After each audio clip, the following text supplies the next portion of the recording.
Good morning, ladies and gentlemen. Welcome to Congressman Hank Johnson's third and final day of his series grants workshop. From the beginning, you've learned how to start a nonprofit. You got an introduction to government funding and the grants process. And today, we're going to talk about potential grant opportunities. I'm Eric Hubbard, I'm the District Outreach Director. And on behalf of Congressman Hank Johnson, we want to welcome you to this opportunity and to thank you, our nonprofits in the 4th District, for making a difference in the lives of many. Ms. Candace Williams is the grants coordinator in our office. So after the series, please feel free to give her a call at 770-987-2291 or to email Candace at candace.williams@mail.house.gov because she is the person in the office best equipped to assist you in making a difference in the lives of others and to give you the support of Congressman Hank Johnson. And speaking of Congressman Hank Johnson, we're going to go ahead and get this started with the esteemed, distinguished gentleman from the 4th Congressional District, our Congressman Hank Johnson. Congressman? Thank you, Eric, and good morning, ladies and gentlemen. I'm Congressman Hank Johnson, representing Georgia's 4th Congressional District, and I thank you for joining us today as we conclude the final component of our 3-day grants workshop. To recap, day 1 was geared toward individuals who desired to serve our communities but were unsure of how to start a nonprofit organization. Day 2 provided an overall landscape of the grants process and concentrated on nonprofit organizations currently operating but seeking more knowledge about how to obtain federal funding. And today's final workshop is catered to organizations that are knowledgeable of the federal funding process and would like to know what grant opportunities are currently available. And I'd like to thank everyone for your contributions to the people and communities that you serve and for all that you contribute to making our world a better place for everyone. I would also like to take the opportunity to thank HUD, Americorps, and the Department of Justice for sharing with us potential grant opportunities that you may find to be beneficial for your upcoming projects. I'll now turn this workshop over to Shay Johnson, Director of HUD's Georgia Office of Field Policy and Management. Thank you. Thank you so much, Congressman Johnson. Good morning, everyone. Again, I'm Shay Johnson. I serve as the Georgia Operations Director in the Atlanta Regional Office of Field Policy and Management. I've been in this position for 2.5 years. I lead key housing and community-based initiatives in Georgia and run the customer service and correspondence programs, including congressional inquiries for the Atlanta Regional Office. My team is outward facing, and thus we conduct extensive cross-program collaboration as well as external outreach within the state of Georgia with local government officials, federal agencies, developers, nonprofit organizations, housing authorities, and other stakeholders. We work as one HUD to partner with program offices such as the Office of Community Planning and Development to implement several place-based initiatives and programs such as COVID-19 vaccination efforts and activities to address homelessness. Prior to this position, I spent 21 years with the Environmental Protection Agency in Atlanta, San Francisco, and Washington, D.C. Throughout those years, I convened cross-program and national work groups and worked with stakeholders from diverse backgrounds to lead environmental cleanup, environmental justice efforts, and economic development activities to assist underserved communities. Thanks again to Congressman Hank Johnson and specifically to Ms. Candace Williams for inviting us to participate today. Also, special thanks to Director Adrian Fields, who is going to share grant opportunities from the Office of Community Planning and Development. And now I will turn it over to Ms. Fields. Thanks, Shay, very much. And thank you all for the opportunity to share a little bit about community plan development. I want to share a little bit about myself as well.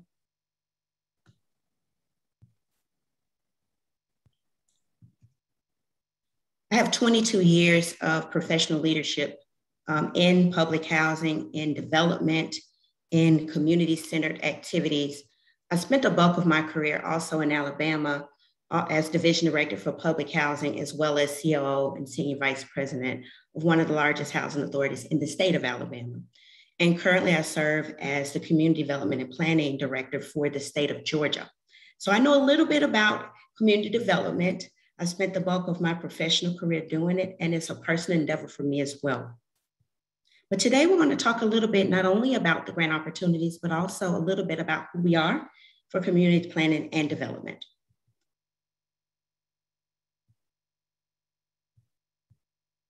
Community planning and development is the community development arm for HUD. Our division is primarily armed to be the outreach conduit to develop viable living environments for the community, with a focus on low to moderate income persons and families through affordable housing opportunities, job and economic opportunities, infrastructure, and overall advancement at the community level. We're not just affordable housing alone. Our focus also looks at the totality of how to make a community viable from the beginning stages to the end.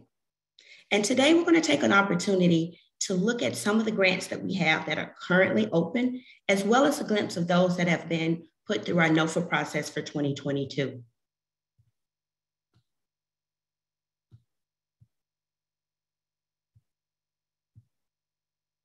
Specifically, we're going to talk about 3 grants today. Many of you have heard about Community Development Block Grant, or CDBG. You probably have also heard of the word Home Grant or Emergency Shelter Grant. These are considered our HUD legacy grants, long-term grants that have been in community plan development for multiple years. But HUD also provides grant opportunities annually outside of the legacy programs. And today we focus on 3 of those grant opportunities. Now, this is not an all-encompassing list of what we have available for fiscal year 22 through our NOFA process. This is just a glimpse of those that are 2 currently open and 1 that just closed, but it's an impact grant when it comes to CPD and the way we're looking at addressing homelessness and the ability to develop our communities going forward.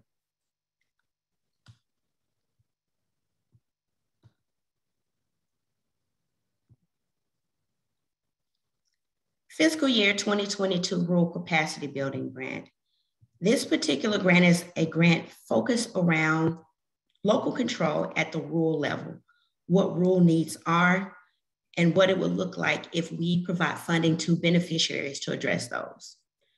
The local goal is to ensure local nonprofits, as well as development entities, local government, and even Indian tribes have the needed funds to provide into the community.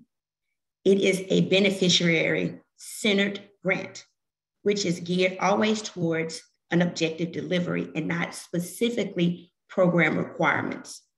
HUD does not tell the grantee what to do with these particular funds or where to put them. It provides about $5 million in appropriations annually.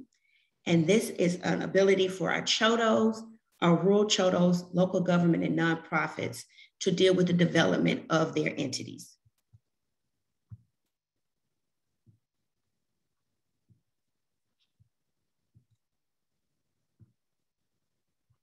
A couple of highlights that I want to bring forth about this particular program deals with the beneficiary process.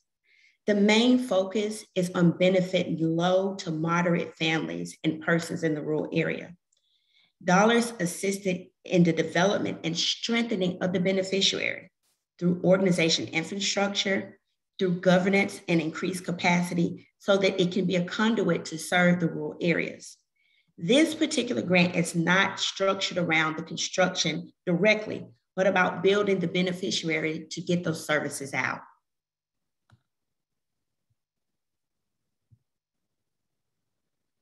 Eligible beneficiaries include CHODOs, which are community housing development organizations, which are nonprofits as well, rural CHODOs, CDCs, your local government, and even Indian tribes. The highlight here is that we focus on the rural areas. Some of the data that's coming in through our CPD division speaks highly that rural development is an important enhancement that needs to be addressed. we are seeing an uptick in the need for affordable housing in rural areas, as well as an increase in homelessness in the rural areas as well. Switching gears just a bit, we'll focus on our second grant opportunity today, which deals with the National Homeless Data Analysis Grant. It's about $12 million that are appropriated for this grant. And it deals with the greater focus on nonprofits operating in the homelessness space to help update their data analysis and collection efforts through the Homelessness Management Information System, also known as HMIS, and other collection software. This is vital as the face of homelessness has changed dramatically due to COVID. Developing standards and appropriate data collection provides HUD and the community at large a true lens of the people who need homelessness assistance the most. It is a key tool also in HUD's annual point-in-time count, which is directly tied to future funding earmarked for homelessness nationwide.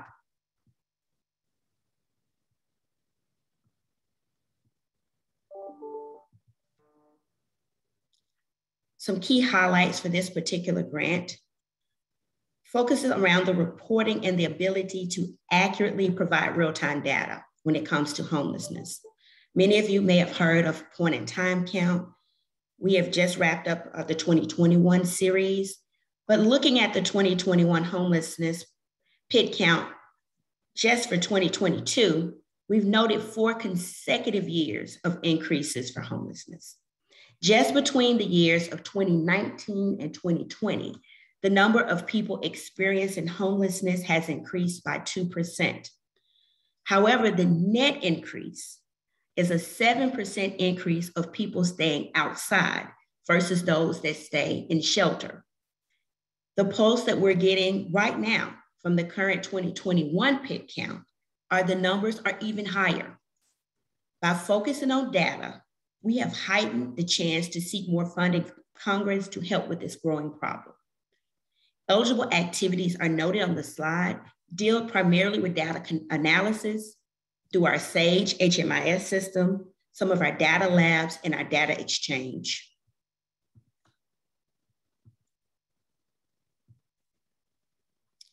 This is a bit of a tidbit for this particular grant. The window of opportunity is short, is actually due by April 26th.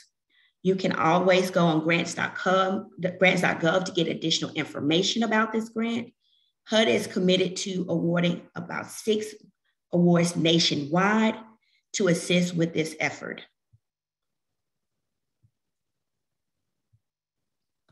Another grant opportunity that happens to be very dear to my heart is the Youth Demonstration Housing Program grant.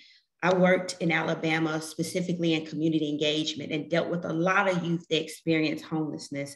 So to see this level of effort placed by HUD is important even to me. We are in round 6 of this particular grant opportunity, and it continues to expand nationally. It is a community-centered, collaborative application process that focuses on multiple partners, including nonprofits, to develop robust programs and services to decrease youth homelessness and to provide wraparound services. It is not exclusive to urban areas. It is open to rural, suburban, and even Indian tribes.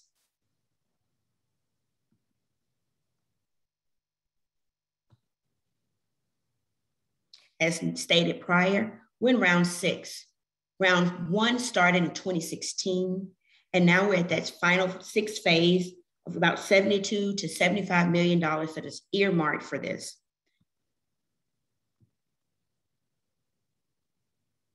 It's all about systems building when it comes to addressing youth homelessness. The entire idea is to build a community-centered approach to how we deal with homelessness when it affects youth. That includes wraparound supportive services.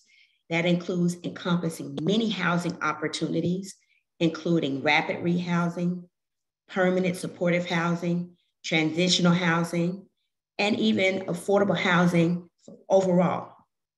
It also encompasses utilizing our nonprofits that are in the coordinated entry system so that we ensure that we're not providing housing alone, but we're also providing the needed services for the youth and even some of their families to have a robust and viable experience. This grant is open currently.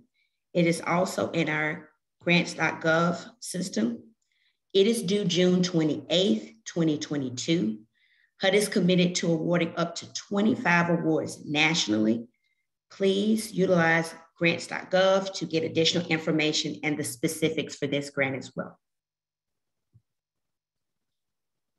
But I did not want to leave with just 3 grants. I also wanted to give a glimpse that CPD has provided many other grants opportunities for this fiscal 2022 year. Some of these grants have expired, but it also gives you a glimpse for the next funding cycle to be prepared for. In specific, our Continuum of Care, opportunities for nonprofit that's geared towards homelessness and providing permanent supportive housing, rapid rehousing and other services. We also have our SHOP program that deals with sweat equity and allowing our potential clients to come in and provide some of their sweat equity to develop their own affordable housing and many, many more. I encourage each of you to please utilize our grants.gov to look for HUD available grants and also to utilize our HUD Exchange, which is on the next slide.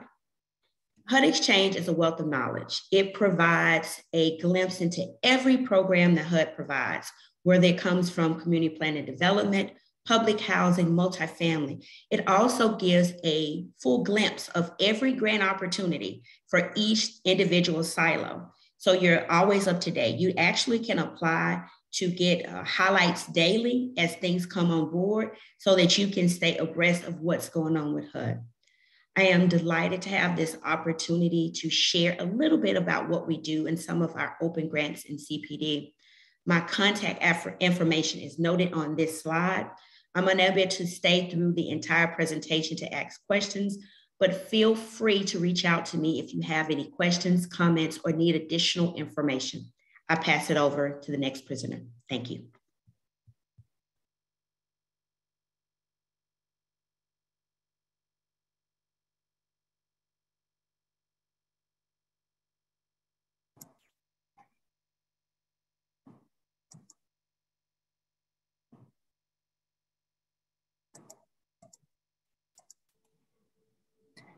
Hi, everyone. I hope you can hear me.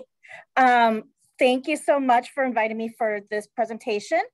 My name is Neilan Patel. I'm with the Department of Justice Office on Violence Against Women, and I am the Training Technical Assistance team lead at the office. And I would like to welcome you all this morning and thank you to Representative Johnson and his staff for convening this session and for all of you for taking the time out of your very busy schedules to learn more about OVW and the grant opportunities that can help bolster the already wonderful work you're doing in your districts to make sure your communities are safer and more just. I have a quick agenda for today. This is just a quick overview of our office and some of our grant programs and how to really apply for funding to the Office on Violence Against Women. We are always available if you have questions afterwards. I can answer questions in the chat or you can contact us afterwards. We're always here to make sure that you are able to understand our grant programs, our solicitations, and to get any resources you need to help you develop stronger and effective and efficient programs on violence against women. So a quick overview of our office, if some of you aren't familiar. The Office on Violence Against Women was created in 1994, as it says on the slide, to implement the Violence Against Women Act, short is VAWA. Our actual office was established by statute in 2002. We are a small but very mighty office of about 80 people. We have a program division, we have a grants financial division, a policy division, a front office, and admin. For the past 2 decades, we have administered grant programs authorized by VAWA, and all of these programs are intended to combat domestic violence, dating violence, sexual assault, and stalking. And in fact, our fiscal year 2022 appropriations are higher than ever before. So while grant making is our bread and butter of our office, our mission also calls upon us to provide federal leadership around the responses to the challenging, pervasive, unreported crimes on violence against women. So how do we accomplish our mission? We, again, are a grant making office, so largely through the administration of our grant programs. We administer 19 grant programs, which I will discuss in the next couple slides. Our annual appropriations a little over $500 million for the last several years. As you can see, we got an increase this year by $60 million, and we have awarded over $9 billion in grants to this date. And last year was one of our largest. We made 715 awards. We are so proud of the wonderful work that our programs are doing around the country, and the administrations are different administrations and the governments are doing. We have served hundreds of thousands of victims through all different ways of legal services, transitional housing, direct services, law enforcement. And that's really because of the community. It's because of all of you doing the work out there and really dedicating the time and effort to make sure that we're addressing the crimes against women. Okay, so I have the next couple slides. Again, quick presentation, but we are always here to answer any questions. I have a list of the different discretionary grant programs. The unfortunate thing, most of our solicitations are closed or are about to close. However, this means you can start preparing for next year, and later on in the presentation, I will give you the resources, and I will also put them in the chat box of all the links that can help you in developing a very strong application for one of our grant programs. But on the list, you see a couple of them so far. We've got a campus grant program. Pretty much says that what it is on the forms, really to help campuses on addressing violence against women. We're improving criminal justice response, which primarily funds law enforcement, courts, prosecutors, and criminal victim advocates. Justice for Families, it's a court-based program, which funds supervised visitation programs and court improvement programs. Outreach service for underserved populations, pretty self-explanatory, really focus on accessibility, disability community, Eastern community, faith-based. Culture-specific communities is the program to focus on for African-American communities, Latina, Asian communities, sexual assault services for culture-specific, again, for sexual assault services, culture-specific organization, the disability grant program, Consolidated Youth Engaging Men, abuse in later life. And I'll go to the next slide, but I also want to just let you know that particularly for the culture-specific and underserved population programs, sometimes culture-specific organizations think they can only apply to culture-specific program, and that is incorrect. You can apply to anyone for which you are eligible for. And we really would love to see more diversity and more applicants to some of our other grant programs as well. These are some additional ones we have: legal service for victims, the rural grant program, tribal governments, tribal sexual assault, domestic criminal jurisdiction, tribal sexual assault services, transitional housing. We have a couple initiatives in our office as well, and I am the team lead for the Training and Technical Assistance Initiative. And I wanted to provide a little on that because it gives a lot of resources to the field, to nonprofits, and those of you who are working so tirelessly on this work, that you can really access this. Even if you are not a grantee of ours, you can still access all these resources.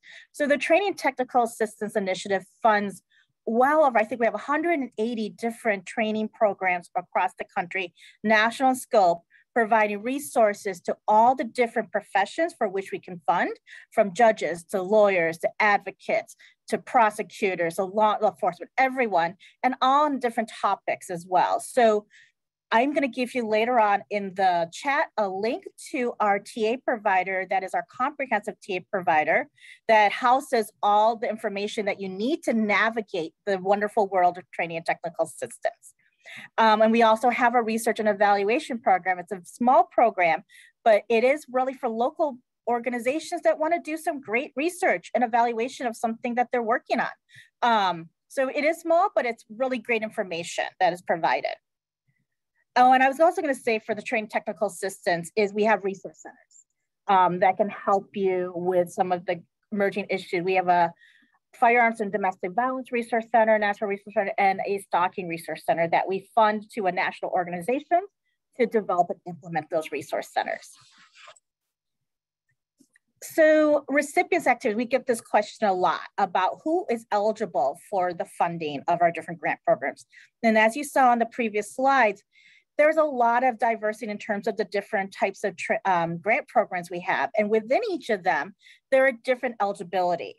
So you would need to make sure you look at our website for the program eligibility or the solicitation, or contact us directly if you're unsure of whether or not you could apply for this program or would you have to be a partner for it. But our grant recipients extend from states and territories, tribal governments, local governments, courts, nonprofits, community-based organizations such as faith-based organizations, immigration-focused organizations, and institutions of higher education.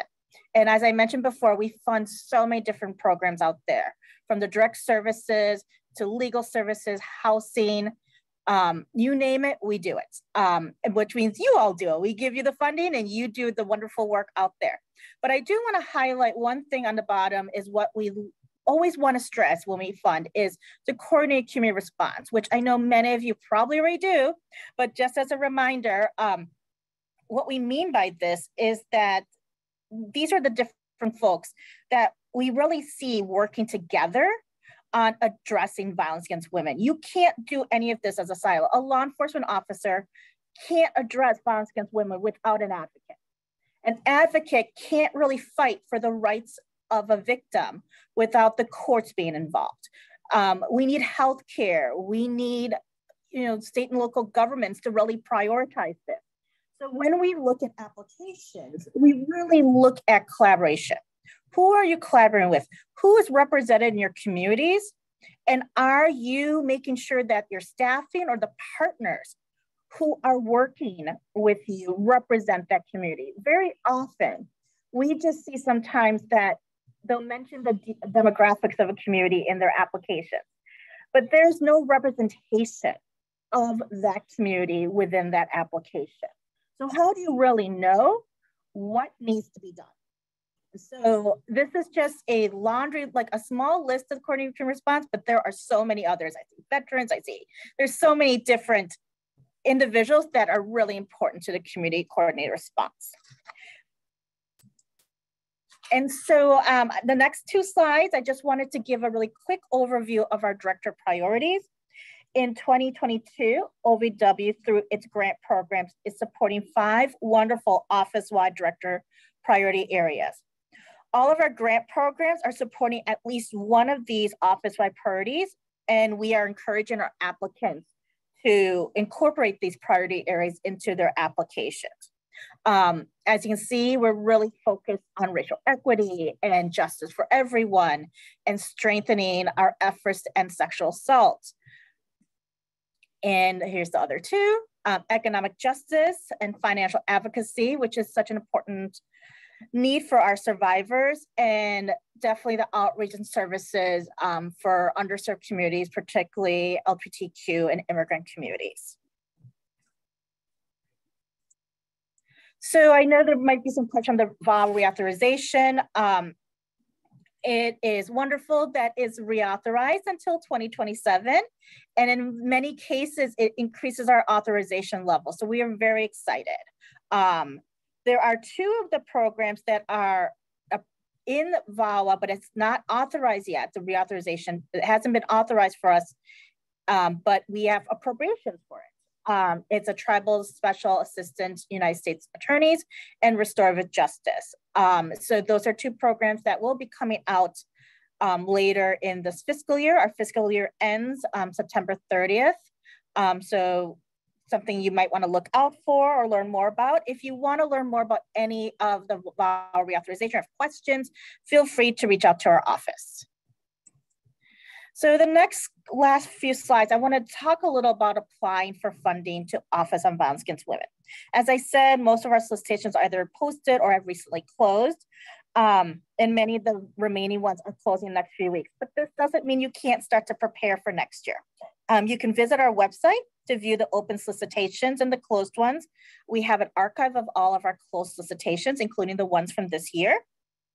For your scheduling purposes, OVW solicitations are usually posted in late fall and early winter. I will put a link into the chat where you can get notices of when solicitations are posted. So you're not constantly having to look at our website, so you'll get the notices. We offer many resources for potential applicants. On our website, there's a tab on how to apply to OVW funding and a section on resources for applicants, and I'll include that into the chat box. So for each solicitation, we provide a pre-recorded webinar or a live webinar, which is recorded, where applicants can ask questions. And all the recordings are on our website, even the ones from the past solicitations. So that's another resource for you.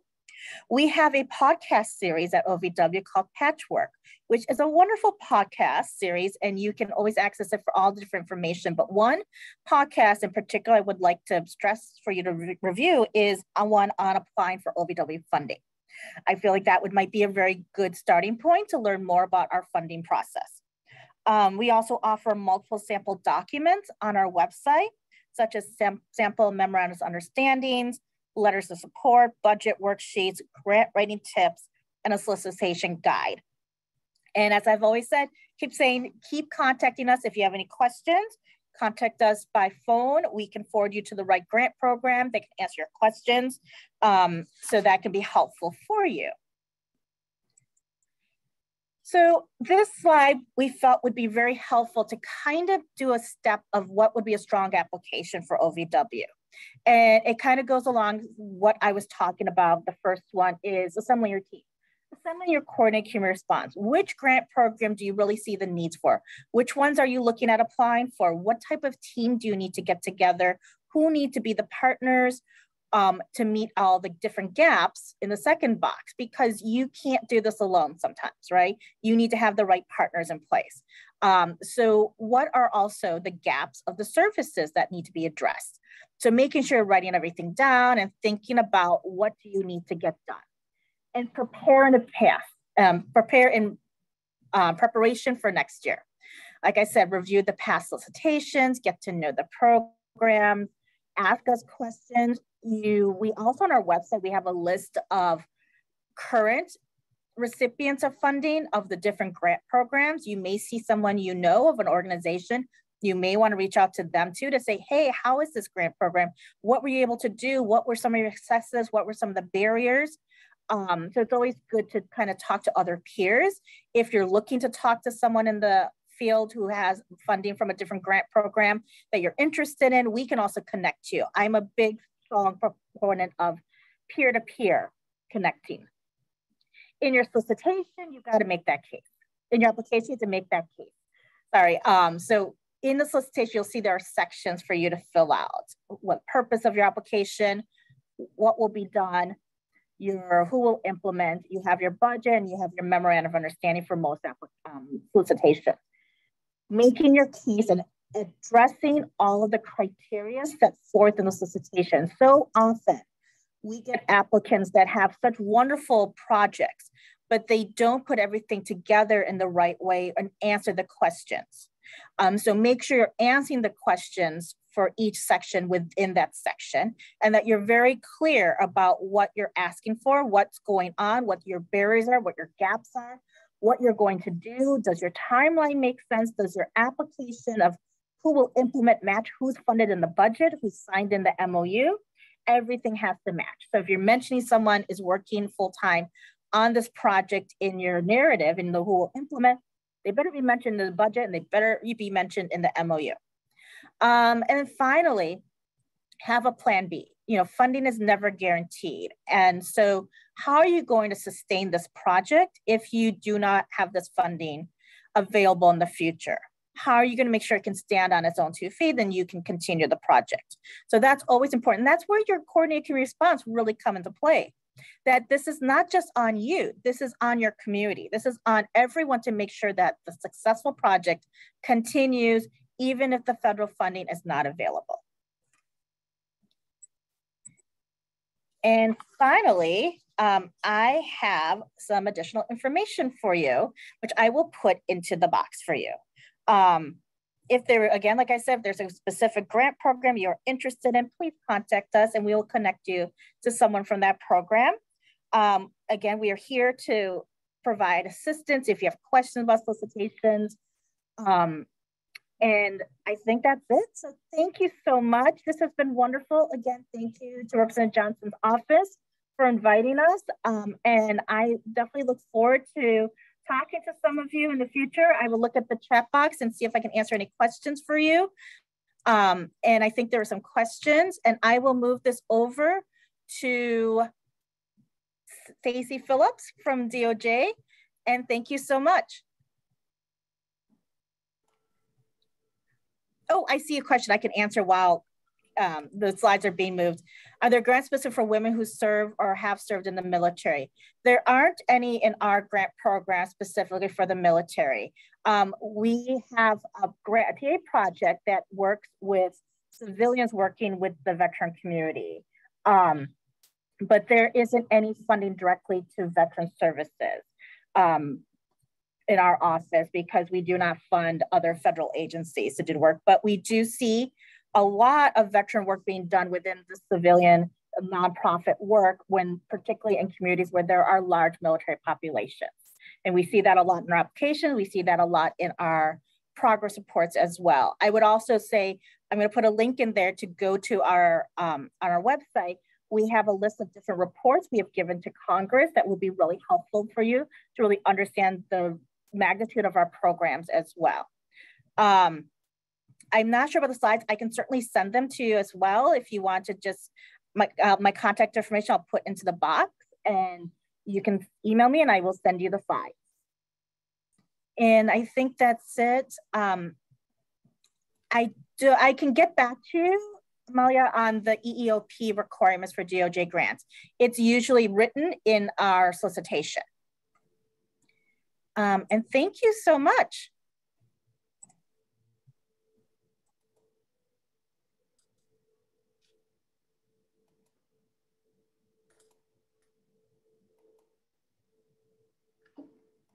Good morning.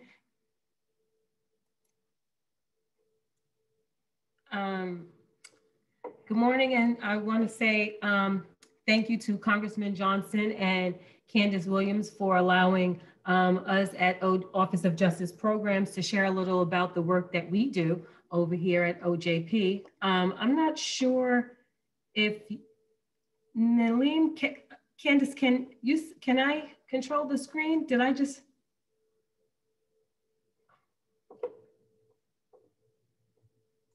Yes, you're controlling the screen. Okay. Good morning. Again, my name is Victoria Jalacour. I am a grant manager with the Office of Justice Programs in the Office for Victims of Crime.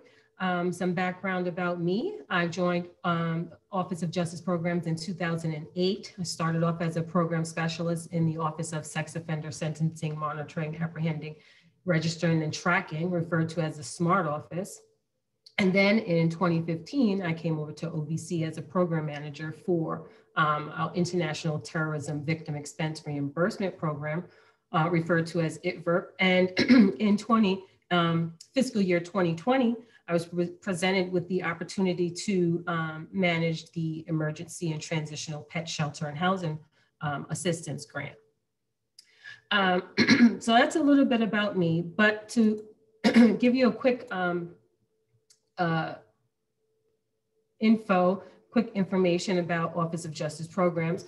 Office of Justice Programs is a federal agency that provides federal leadership, grants, training, technical assistance, and other resources to improve the nation's capacity to prevent and reduce crime, assist victims, and enhance the rule of law by strengthening the criminal and juvenile justice systems.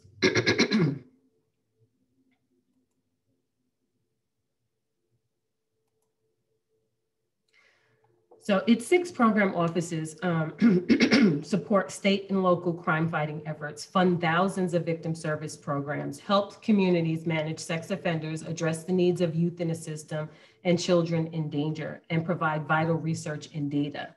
So these are the 6 program offices.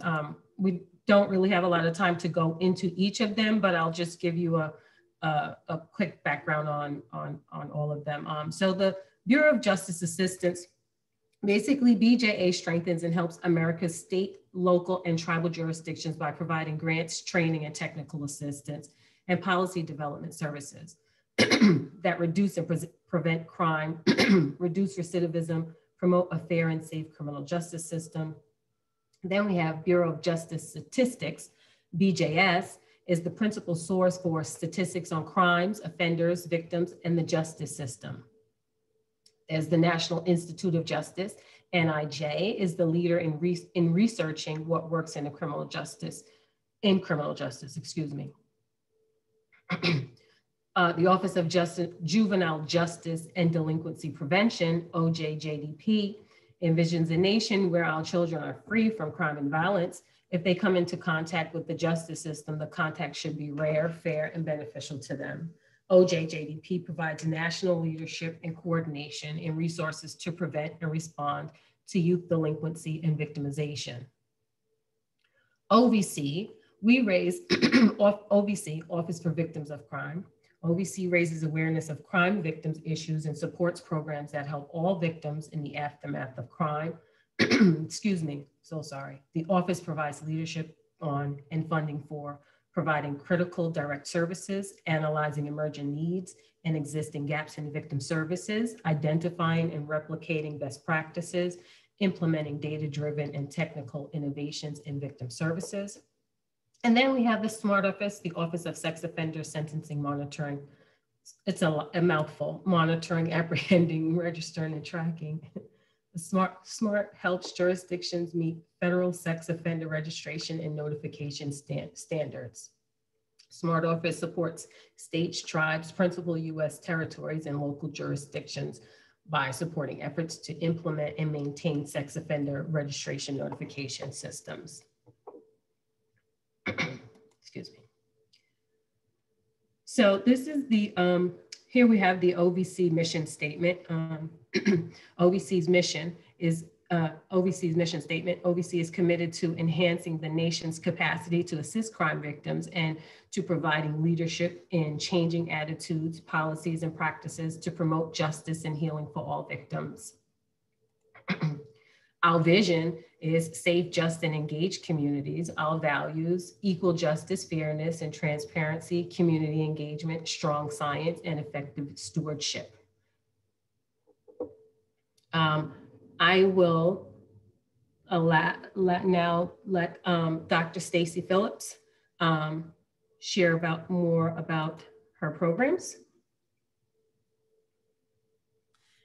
So thank you so much, Victoria. So hi, everyone. My name is Stacey Phillips, and I'm a program manager with the Office for Victims of Crime. I have been in the field for over 23 years, but only with OVC for the last, I guess, going on 7.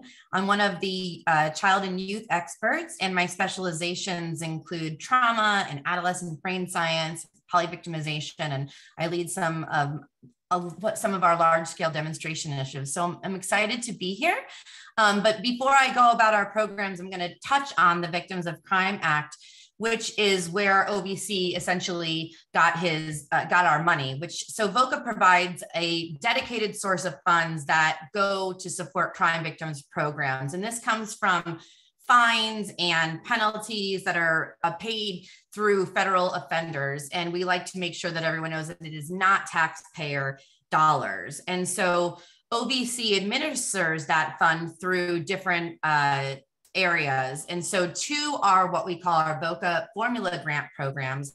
And these go through the states to help victims. So we have our victim assistance program that supports state and local victim services. And then we also have our victims compensation program, which provides victims with funds that help to cover out-of-pocket expenses that are incurred as a result of the crimes that they've endured. Next slide, please.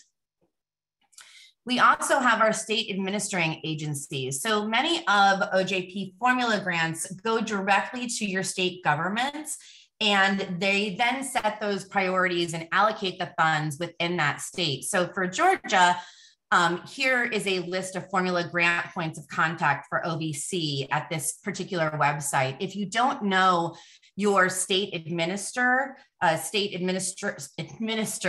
individual, we definitely should make sure that we connect you and have Representative Johnson connect you with that individual, because you should definitely know who your VOCA state administrator is. Next slide, please. In addition to that, as I said, there's a few different avenues. We also administer discretionary funds, and those are used to fund national scope demonstration initiatives, as well as training and technical assistance delivery that help to enhance professional expertise for victim service providers. And so these grants and awards can go to states, local units of government, tribal communities, individuals, educational institutions, as well as private nonprofit organizations. Next slide, please. So currently we have a large array of solicitations that are posting, and so I'm only going to showcase a few of them. This is our one of our first ones that has to do with youth and juveniles. So safety, support, and services for survivors of sexual abuse in youth detention. So the goal of this program is to support the development and enhancement of partnerships between juvenile detention centers or jails and community-based victim service providers to increase access to outside support services for adjudicated juvenile survivors of sexual abuse. So more specifically, this will provide victim services to detained juveniles who have been sexually assaulted, whether in the system or prior to entering the system. And it will also provide training to correctional officers and probation officers on how to respond to and support juvenile victims, because we know that their brains are different, their needs are different. And this program will also provide technical assistance to correctional institutions as well as the victim service providers to really help ensure that service delivery is where it needs to be to assist these juveniles. Next slide, please.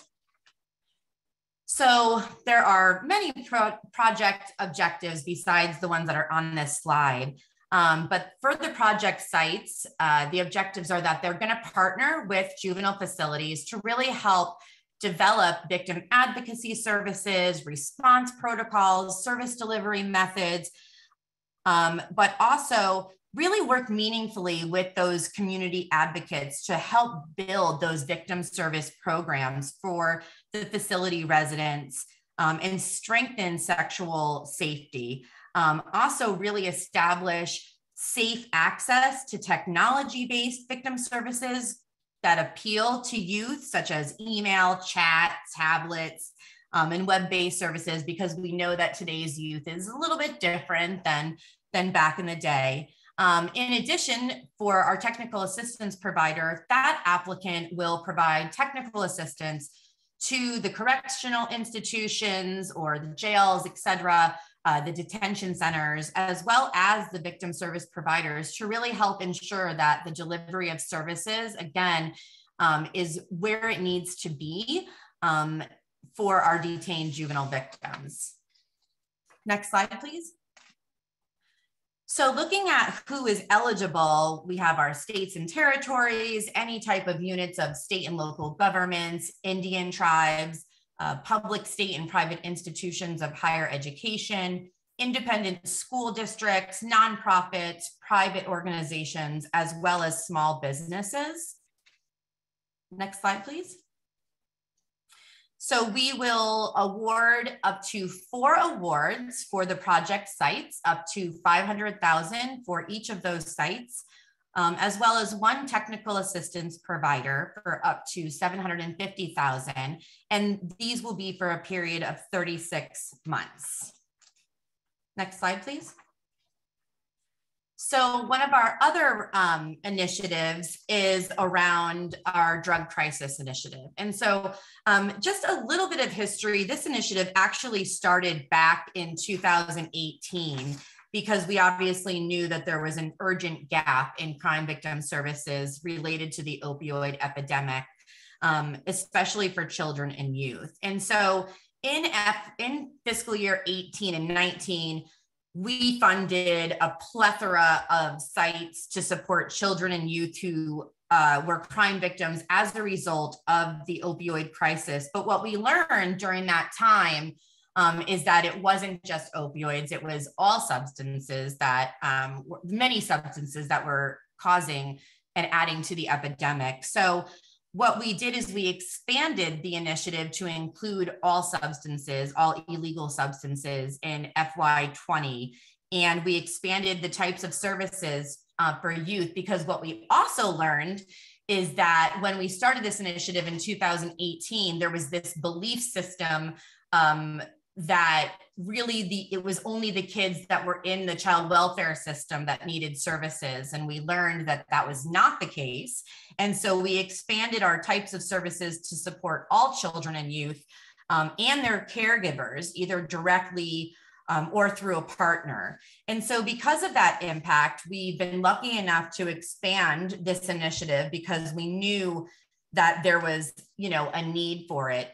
And so prior to this year, we are currently in 36 states, as well as I think 9 tribes. And so we have 76 sites overall across the country. There's still a few states that we haven't gotten in yet. And so I'm hoping that we get into those states. And Georgia has some services already. So hopefully we'll get more applicants from Georgia. But the goal of this program is to really expand and enhance and formalize the service response to children, youth, and their families that have been harmed by exposure to drug use. And what we mean by that is that not necessarily that they are utilizing and are substance dependent, but their families, because we know that they are a part of that family and that directly or indirectly impacts them. So there will be one award recipient, and that recipient will competitively select and fund up to 14 subawards that will support direct services to children and youth who are crime victims that are impacted by the nation's drug crisis. And they will also provide technical assistance to those selected subawards. Next slide, please. So the program objectives is that we're going to ascertain new ways of identifying children and youth. Because like I said, we knew in 2018 that the children were coming from the child welfare system, but we learned that they were actually all over. And so we really needed to find a new way of identifying those kids, whether it's through schools, through doctors, through the justice system, whatever it is. And we really want to make sure that we increase partnerships and also the availability of access to direct services and understand different response strategies for those children and youth and the families who have been harmed through the exposure to drug use. We also want to really build on the knowledge and build capacity of service providers to serve that population more effectively. And then last but not least, really make sure that we broadly share the innovative ways and responses and response models that can be replicated in other communities and jurisdictions. Next slide, please. Again, who is eligible? States and territories, local governments, public, state, and private institutions of higher education, nonprofits, as well as for-profits and other small businesses. Next slide, please. And again, one award will be funded up to $2 million.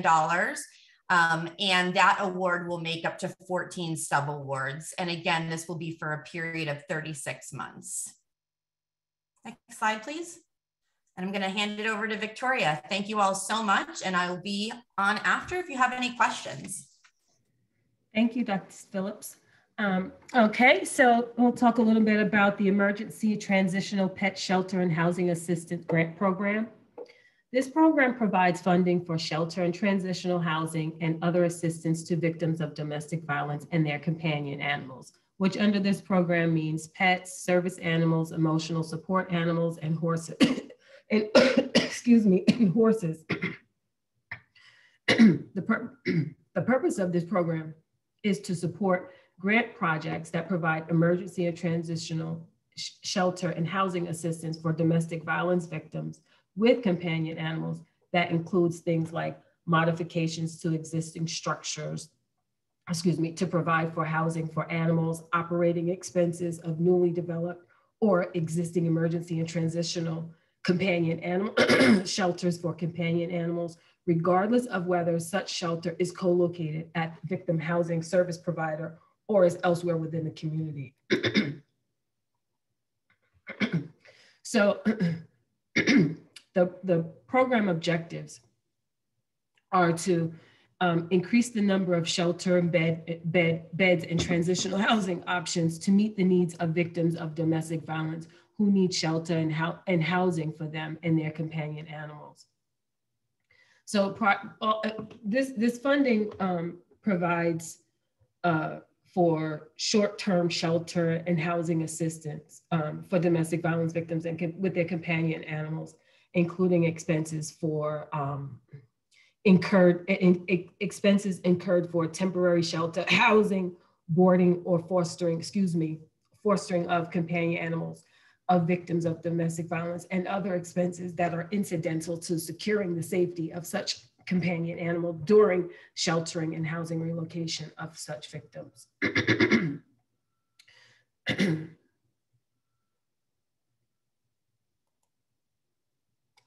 So who is eligible? States and territories, units of local government, Indian tribes, any organization that has a documented history of effective work concerning domestic violence, dating violence, sexual assault, or stalking, any organization that works directly with pets, service animals, emotional support animals, or horses, and collaborates with any organization referred to above, including an animal shelter and or animal welfare organization.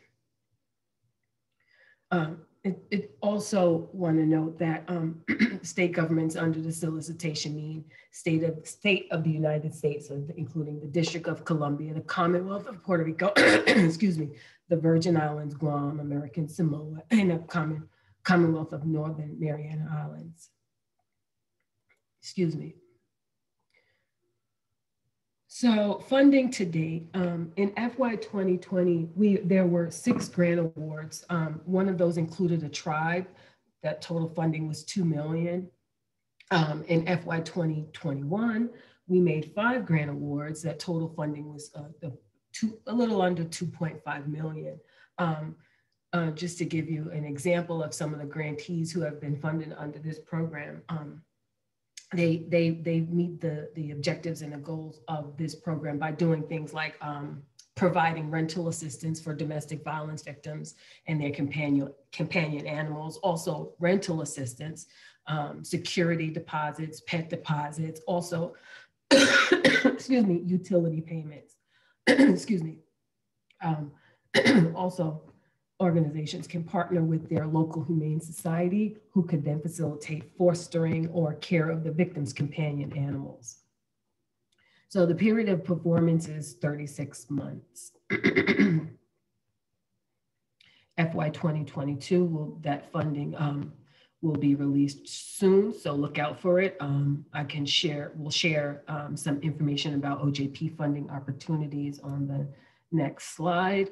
I will drop this, OJP.funding in the chat, so you can go there and explore other funding opportunities that we have available. And so here's some additional information and resource. Excuse me, so sorry, I apologize. Additional information and resources, the OJP website, communications office. You can connect with us on Twitter. If you are really interested in applying for some grant funds, it would behoove you to subscribe to the e-newsletter at OJP News Just Info. Just Info is information about publications, upcoming events, funding, and training opportunities. So it's really a lot in there and keeps you up to date with what's going on with us. Again, if you want to connect with OVC, you can find us at on Twitter at OJP OVC, and Facebook, YouTube alike. And then I will, if you have any questions about a funding opportunity, I can share that in the chat. And please forgive me. I'm so sorry. My allergies are really acting up this morning. So my apologies for this.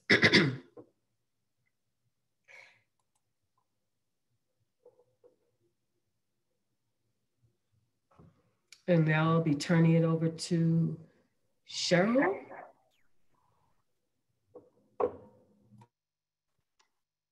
Hi, can anybody see me? Is it working? I've started the video and I have unmuted. Can you at least hear me? Yes. Okay, not sure. I started the video and it should be working, but that's okay. As long as you can hear me, that's the important thing. Okay, so for those of you who aren't familiar with the Office of Community-Oriented Policing Services, or COPS office, let me give you a little bit of background.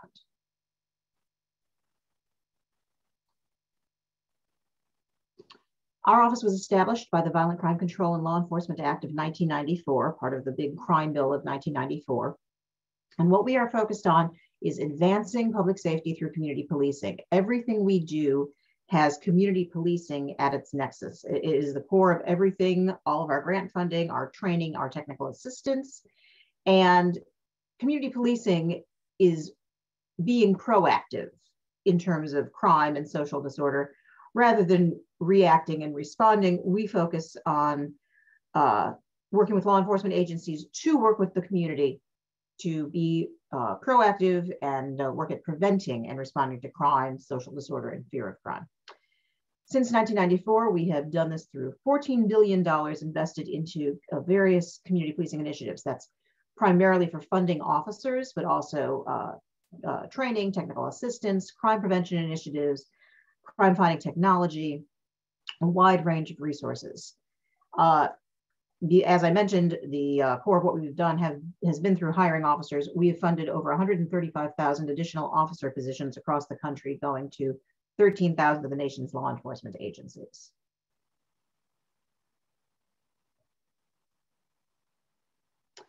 We like to focus on the fact that we are the only Department of Justice component that has policing in its title, focused solely on working with state, local, and tribal law enforcement agencies.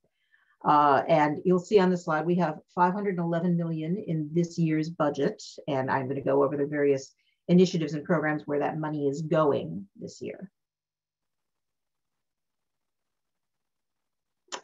What we do with our funding, it sort of divides into three different areas. We've got our grant funding, which is the core of what we do. And again, I will go into our different grant funding initiatives in just a minute. We also have a wide variety of training and technical assistance. And the training, it can take the form of in-person, it can be online. We have the COPS training portal that offers free of charge training that can be used for academy credits. It can be used for various purposes for law enforcement. It can be law enforcement with the community on a huge range of topics. We have tolerance, drug endangered children, school resource officer trainings, just to name a few that are up there, de-escalation. Our technical assistance is more focused on working with individual agencies that come to us with issues. They come to the Collaborative Reform Initiative Technical Assistance Center, that is a COPS office funded initiative, and get some individualized, again, free of charge training and technical assistance on whatever problem they're dealing with. We have at least 500, probably closer to 6, on our website of publications, guidebooks, toolkits that can be used, downloaded, everything free, by anyone, law enforcement, community groups, nonprofits, on every possible policing topic you can imagine. If there's an issue, we have a publication to deal with it.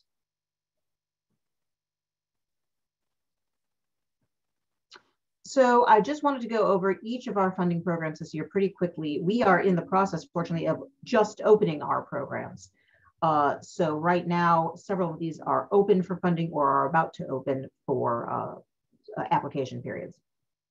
So I'm going to move into all of them rather than read them off here. First, one thing I want to mention is that we do align our programs with the administration's priorities. So we do shift the priorities based on what the administration tells us and based on what Congress tells us. And of course, they take their feedback from law enforcement stakeholders, from all of the community organizations that they hear from. So in 2022, we will be looking at community violence intervention programs. We will be looking at helping jurisdictions implement hiring so that agencies really mirror diversity of the communities they serve. We will have priority on agencies that will be hiring officers who actually live on the beat that they're working. And then some of the things that we always do. We always require our applicants to have comprehensive community policing plans. We want to specify what issues will be targeted with our hiring funding, and we have focus areas. You see them at the bottom there, and I'm going to go into them 2 slides from now. So let me cover our COPS hiring program. This is our biggest program. It has changed names over the years, but this is the hiring or rehiring of career law enforcement programs. Career law enforcement officers. The idea is any officer hired will be working to increase community policing capacity, to work with the community, to advance crime prevention. So eligibility is state, local, tribal, and territorial law enforcement agencies. We hate to leave out the territories that have primary law enforcement authority. And by primary law enforcement authority, we mean that they need to be the ones that when somebody picks up the phone and calls 911, that is the responding agency. That's how we define primary law enforcement authority. This year we have 156.5 million available. And of course, there's lots of fine print. We cap the funding at $125,000 per officer position. And that's over a 3-year period. So it's not $125,000 per officer per year. It's $125,000 per officer over the 3-year period. And it says 3 years of funding over a 5-year award period. It is 3 years of funding, but we build in time because we know it takes longer for agencies to hire. It takes longer for agencies. They can't just start on the starting date of the award. They've got to go through training, recruitment before they even go through the training academy. Sometimes officers leave, change departments, choose to leave the department, and there's a gap and they have to refill the position. So we've added additional time into the award period, but it is a 3-year funding amount.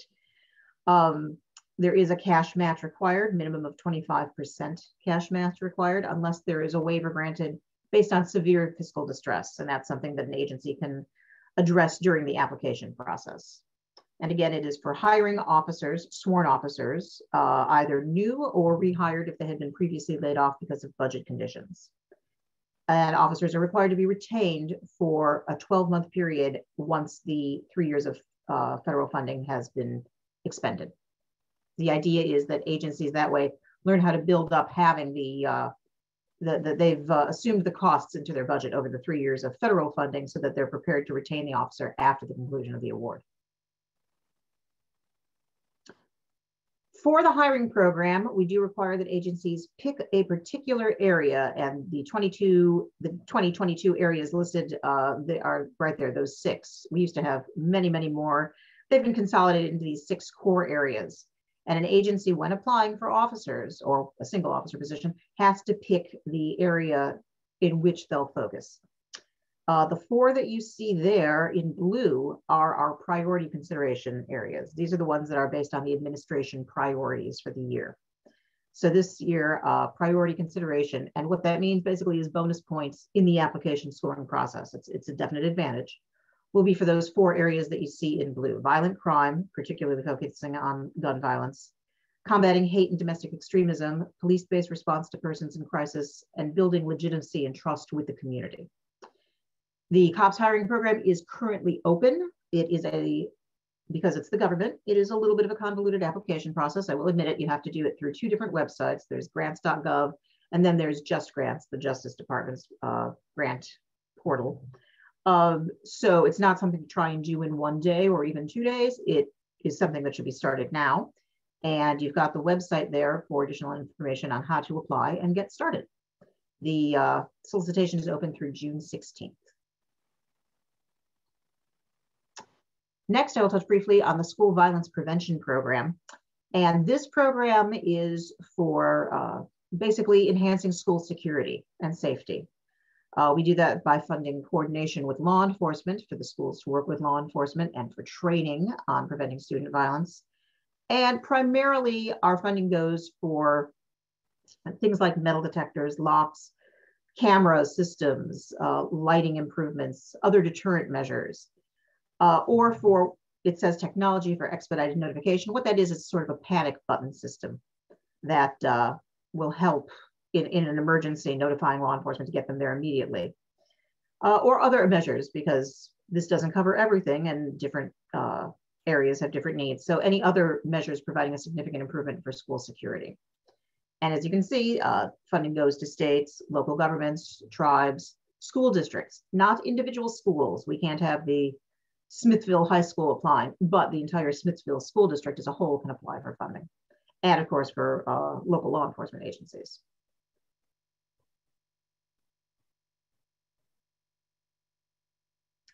In 2022, we have 53 million available. There is a cap on $500,000 per award. And there is a local match again, 25% minimum cash match. It says the program is open. That is actually going to happen. We're hoping later today, sort of planned a little bit in advance for today's workshop. We are hoping to open it today. If there's any technical glitch, it'll open in the next couple of days. And it's going to be open through June 21st with the website there on how to apply for that grant program. I will move very quickly through these next two slides. These are on our anti-drug programs. We have one for anti-heroin and one for anti-methamphetamine. You'll see similar information focused on methamphetamine on the next slide. These awards can only be made to state-level law enforcement agencies. So I'm not sure if that would be the Georgia Bureau of Investigation, but whatever the state-level head law enforcement agencies in Georgia would be responsible for applying for this program. But we encourage local law enforcement to work with them on the application and to encourage them on the application, because it does require a task force setup. So state level offices have to partner with local agencies on addressing either anti-heroin efforts or anti-methamphetamine efforts. The programs are not meant to be treatment programs. It is, unfortunately, the anti-heroin program does not fund the things like naloxone. It is for investigation into these illicit activities. So it's investigation into any activities related to distribution of these drugs, production of these drugs, trafficking of these drugs, that sort of thing. The programs are currently open and they both close on June 1st. This is the methamphetamine one. Again, very similar information, state level task force where they work with local law enforcement to address these issues.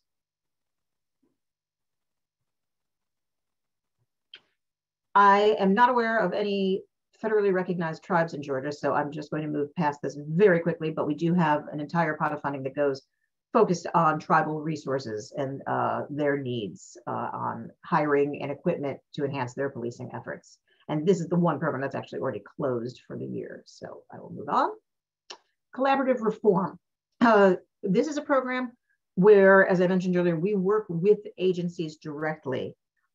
This can be through the Technical Assistance Center that the assistance that we provide can range anywhere from peer-to-peer sort of mentoring, where we pair an agency that's having a specific problem with another agency that's gone through it and how they approached it, or several agencies that have gone through it.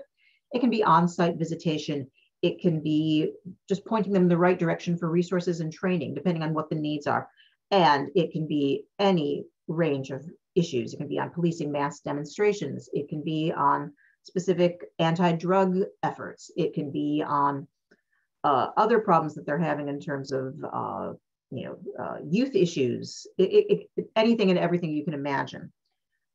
We are also now expanding the program. The Attorney General recently announced that we are going to be expanding the program to more intensive forms of technical assistance as well, so that after actions, in the past, we've done these types of after actions after a mass shooting, for example, or other issues that have become a huge focus for law enforcement agencies, very specific issues.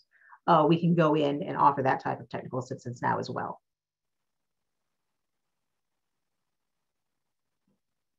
Community policing development. This is one of our more innovative programs where we have a range of solicitations under community policing development. to focus on testing new strategies and building knowledge about what works for community policing. This year, we were given very specific topics to focus on by the Hill with our appropriations. So this year we will be focusing, and these are the same as last year's topics actually. So we will be funding solicitations from crisis intervention teams, de-escalation training, helping agencies secure accreditation, our microgrants program, which is seed money if an agency has a very specific small scale program, but they just need a little bit of seed money to start approaching with their community, working in partnership with the community it can be aimed at, for example, if they want to expand a bike program to work, to make sure they get around to all neighborhoods more easily, and they think that they can do that through a bike patrol rather than through their squad cars. Or it can be focusing on a very specific, maybe summer program for youth, or something that they think will be a great project for law enforcement to work with the community on, and they just need a little money getting started. So that's the COPS microgrant program. And then we'll also be funding tolerance, diversity, and anti-bias training. That money will be going towards training to provider to develop the training and offer it online. If there's a program that I've mentioned that does not have a date, that's because we haven't opened it yet, but for the Collaborative Reform Program, for this program, we are hoping to open these in the coming weeks, maybe as soon as next week. We are hopeful. The Law Enforcement Mental Health and Wellness Act. Our officers go through some horrible things, and they see a lot of horrible things, and they experience emotional trauma. And we are very proud to offer this program that focuses on mental health and wellness of our nation's officers. So this funding goes for peer mentoring, building peer mentoring programs, clinical services, suicide prevention, stress reduction, family services for police officers who go through it right alongside them. This is funding that goes directly to a law enforcement agency that, or a consortium of agencies who want to implement some of these programs. And it's not just for the law enforcement officers, it's everybody in law enforcement who has to deal with some of the things that they witness. This program is currently open and closes on April 29th. Also, we want to make sure that all of our law enforcement agencies out there are aware that we offer free of charge training on active shooter situations and preventing active shooter situations, how to respond. It's for all emergency first responders, not just law enforcement. It can be law enforcement in combination with EMS and fire. And we have a training provider that does provide this for everyone. And that information is available on our website, which we will be coming up to shortly. This is the Collaborative Reform Technical Assistance Center that I mentioned earlier. So if there's a law enforcement agency that has a specific issue they would like some help with, the website is available there. And again, all of this is on our website also. Just a couple of other things we touch on. We have Blue Alerts. We sponsor the National Blue Alert Network, which basically puts out, like an Amber Alert, it puts out an emergency alert anytime an officer has been shot and there's any threats to an officer's life, if there's still an imminent and credible threat of injury or death to a law enforcement officer. So here we have our website, we have our phone number, we have all the ways you can reach us. We've got a YouTube channel, we've got Facebook, we've got Twitter, we've got all of that. And if you've got any questions on anything that I've covered today, you can find it through our website. Let me see if there was anything in the Q&A that I should address. The EEOP for requirements for DOJ grants, okay, Stacey's already covering that, typing an answer, excellent. If a nonprofit was interested in one of the COPS grants, yes, you would contact the local law enforcement agency. Most of our funding does go to local law enforcement. So if there's something that a nonprofit is interested in and wants the department to apply for so that they can partner and work together on it, absolutely contact your local law enforcement agency. And I think that may have been it for me. Looks like it, yes.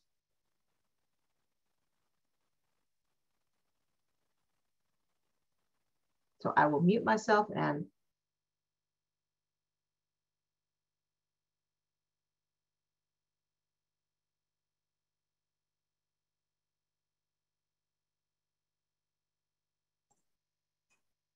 Hi, everyone. Hopefully you can hear me.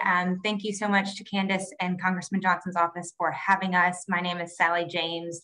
I serve on the government relations team with Americorps, and I'm joined by my colleague, Myra Cunningham, who is a senior portfolio manager in our Southeastern regional team, and she covers the Georgia area as well as South Carolina for us and Americorps grants.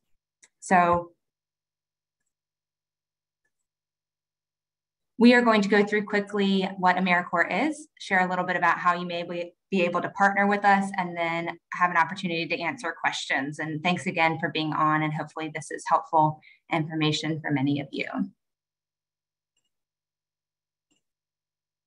So what is Americorps? We are a federal agency that brings people together to tackle the country's most pressing challenges through national service and volunteering. Annually, we place about 250,000 individuals with service opportunities, either as Americorps Seniors volunteers or Americorps members, and they address a whole range of different community needs. Here's just a quick snapshot of some of the impact Americorps had with members and volunteers on the ground during the COVID-19 pandemic. Americorps as a federal agency has 4 core programs that have different grant funding opportunities. These are opportunities for nonprofits, faith-based organizations, local, state, and tribal governments to access resources that best match the needs of their communities while taking into account organizational capacity. So we have longer term funding opportunities. They're typically several year-long grant programs, which are Americorps Seniors, Americorps State and National, and Americorps Vista. And then we also have a shorter duration project-based opportunities through Americorps NCCC. And Myra is going to go into a bit more detail about each of these. I'll also mention, not listed here, we do have a couple single days of service funding opportunities with the 9/11 Day of Service and Martin Luther King Jr. Day of Service that organizations can have funding specifically to incentivize and support volunteer projects in their communities around those days. Americorps has 6 impact areas, and they're listed here. And often projects will touch multiple of these and address community needs in different ways.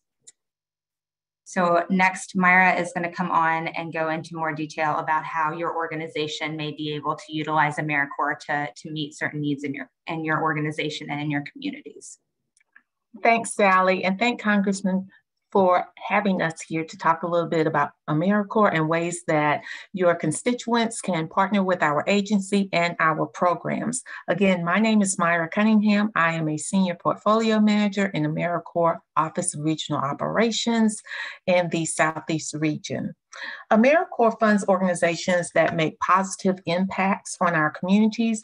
We provide support to organizations dedicated to the improvement of communities through funding and people power. To support the placement of Americorps members and Americorps senior volunteers in our communities, we provide more than $800 million in financial and human resource grants every year. One of the programs that I'm going to be talking about is Americorps Seniors, and over 200,000 Americorps senior volunteers are placed every year with organizations that partner with Americorps.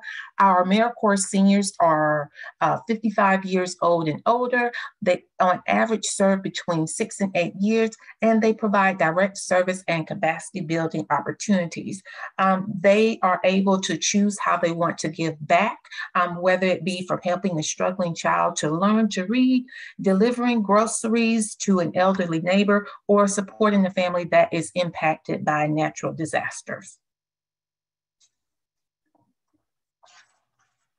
Americorps Seniors also taps into the talents, the skills, and the experiences of individuals that are 55 years or older, again, to meet a wide range of community challenges through our 3 programs. There are 3 very distinct programs under the Americorps Seniors umbrella. First, I'll talk a little bit about the Foster Grandparent Program, or FGP.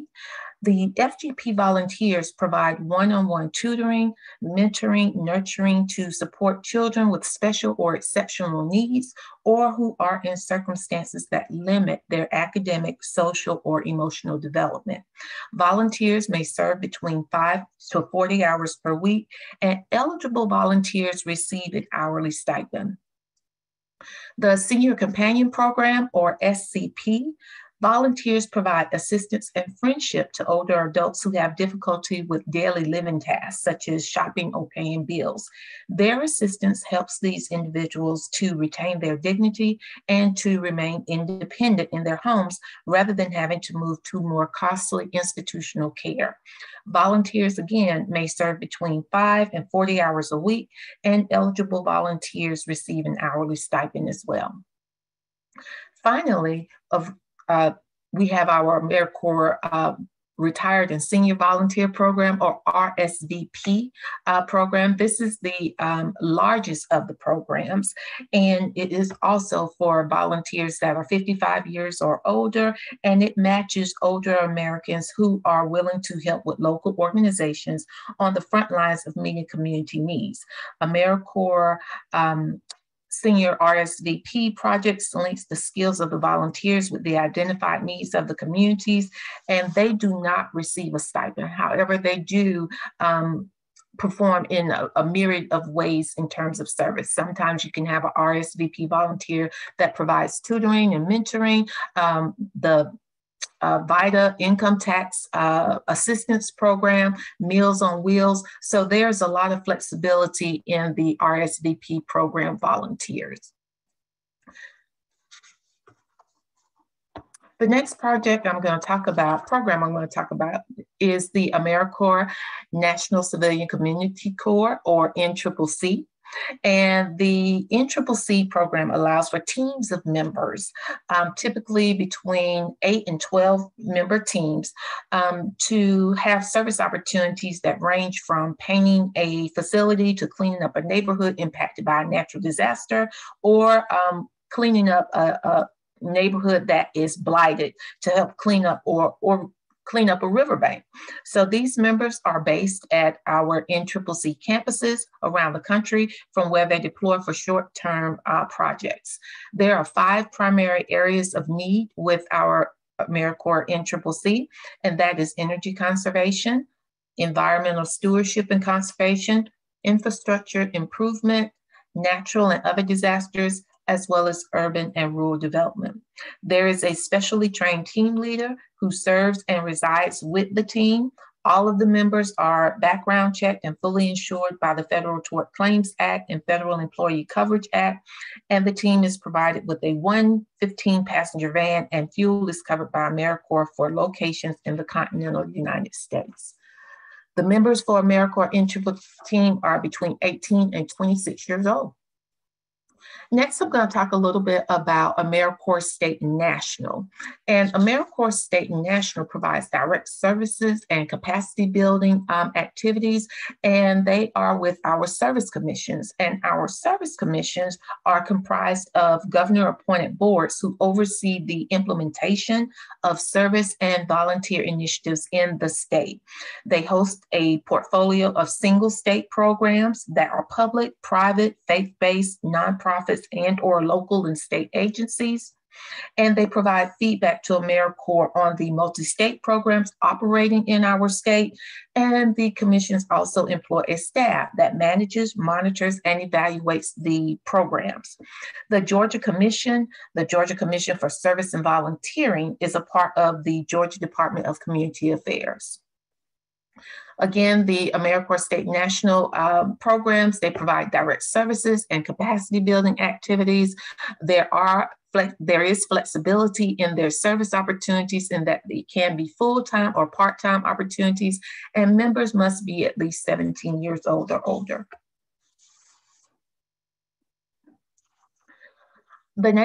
One of our programs is Volunteers in Service to America, or VISTA, Americorps Vista.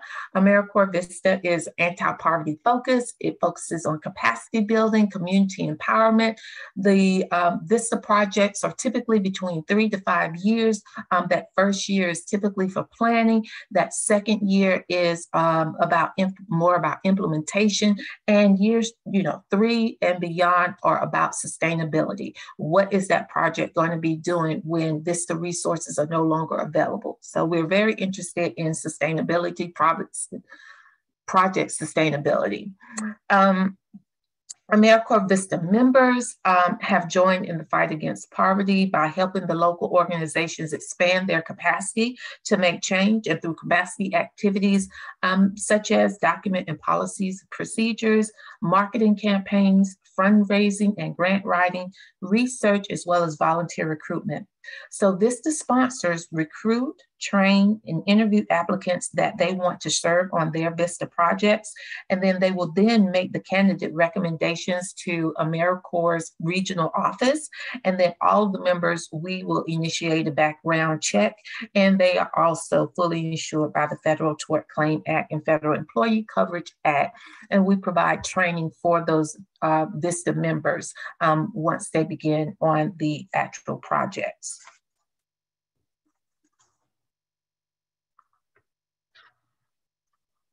There are many benefits for the programs. First, they meet community needs. The grantee gains the ability to serve more beneficiaries or improve the services that they are currently providing, increase the capacity and reach. Many of the programs apply for Americorps funding because they have an innovative program that they want to take to scale or expand to a new community, or there's a new component that they can add with the addition of AmeriCorps members. Access to a pool of talented national service members. AmeriCorps attracts talented, civically engaged citizens, and your program would be joining a national service movement that continues to gain momentum. Member support and workforce development. Finally, the AmeriCorps member experience can be a pipeline for future employees. Many of the programs or school of partners end up hiring the members after the completion of their service terms. AmeriCorps members also have a plethora of benefits. Most members receive a modest living allowance during their service term, and full-time members are also eligible for child care and health insurance. Members have the opportunity to take part in skills-based and professional development training to prepare them for a career in the field. And forbearance eligibility for federally backed student loans is also available. After the service, after completion of a successful year of service, the members can receive a Siegel AmeriCorps Education Award to use towards future educational expenses or to pay back qualified student loans. And the value of the award is dependent on the length of service. Alums who are 55 years old and older at the start of their service are also eligible to transfer their award to their child, their stepchild, their grandchild, or their foster child. And AmeriCorps alums are also given a competitive job edge by assessing a network of over 600 employers of national service, which are employers who have signed on to recruit and hire AmeriCorps alumni for their skills and service experience. As a recap, our programs that we currently have funding available is through AmeriCorps State National, AmeriCorps Vista, and AmeriCorps NCCC. And this slide just gives a recap of the differences between each one of our programs. Current funding opportunities. Currently, we have the AmeriCorps State National Tribal Grants. The deadline is next week, I think in a week and a half, May 4th. And then AmeriCorps Vista, we have our request for concept papers. The next deadline is June 1st. We do our request for concept papers on a cyclical basis. So for cycle 4, the deadline is June 1st. There is also a webinar that is like an Americorps Vista 101 that you will have to register for through our website. And that webinar is going to be on May 5th at 3 p.m. Eastern Standard Time. And so once you register, you will be able to join a webinar where it gives you a comprehensive overview of Americorps Vista and the concept paper process, the application process, as well as context going forward. Also with the Americorps NCCC, the deadlines for their concept papers and their applications is December 31st, 2022. And if you want more information about our current funding opportunities or closed funding opportunities, please visit our website where we have that information available. And if you are interested in a opportunity that already closed, then that of course gives you ample time to prepare for when that funding opportunity becomes available again. If you have any questions or you would like to speak to me or email me with questions or to have an exploratory meeting, feel free to do so. Again, my name is Myra Cunningham. I am the Southeast Region Senior Portfolio Manager for the state of Georgia in the Office of Regional Operations. My telephone number is 202-815-4971. My email address is mcunningham@cns.gov.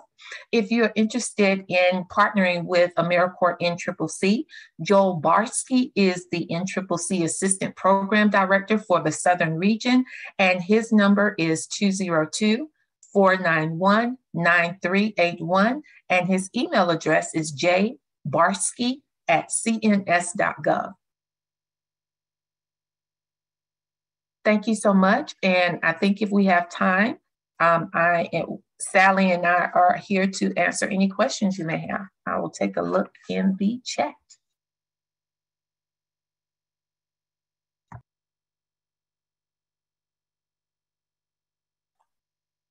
Myra, I see one question asking about enrolling in a seniors program. And do you want to chime in on that? If there's an existing program in the district, we're happy to make sure folks have that information, or they can just reach out to you to get more details too, probably. Actually, yes. The Easter Seals of North Georgia is located in Clarkston, and it is in DeKalb County. It is a foster grant program that currently has 82 participants and 82 volunteers in the program. It has 17 volunteer stations or sites throughout Fulton County, the city of Atlanta, DeKalb County, and Gwinnett County, and they receive an annual funding of approximately $528,759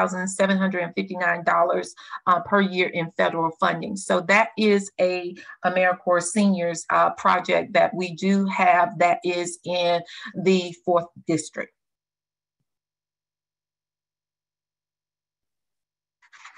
All right, do we have any other questions?